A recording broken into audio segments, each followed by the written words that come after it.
müsəlman tarixində ən acı və faciəli günlərdən biri də heç də düşmən tərəfindən yox, zəlzələ ilə deyil, sellə yox, təbii hadisə ilə deyil, düşmən tərəfindən deyil, bir dəstə adını müsəlman qoyan öz içimizdən olanların əli ilə Əhl-i Beyt imamlarımızın əleyhumussalam və digər tanınmış şəxslərin mübarək qəbirlərinin yerlə yeksan edilməsidir.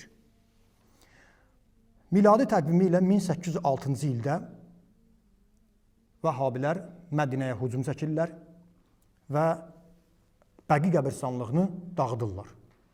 Həmin gün tarixdə hətta Yevmul Hədim, yəni xarab olunan gün kimi tarixə düşmüşdür. Tarixi kitablarda onun adı Hədim günüdür. Hədim, yəni yerlə yeksan etmək, xarab etmək mənasındadır.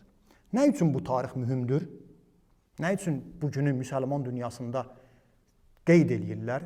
Təkcə şiyələr deyil, hətta əhl-i sünnə də həmçinin o günə diqqət ayırırlar, alimlər həmin günü matəm kimi qeyd edirlər. Nə üçün?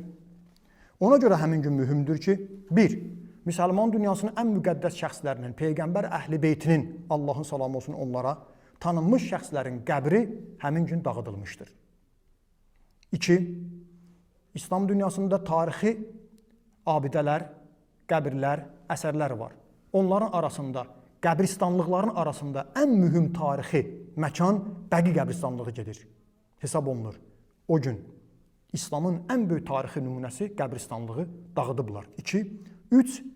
Çox acınacaqlıdır ki, bu hadisəni, bu xarab etmək, dağıtmaq işini öhdəsinə götürən heç də düşmən deyil, İslam düşməni deyil, xristiyan deyil, kafir deyil, adını müsəlman qoyan, namaz qılan, saqqal saxlayan, bizimlə bir yerdə namaz qılanlar, adını müsəlman qoyanlar tərəfindən bu hadisə baş vermişdir.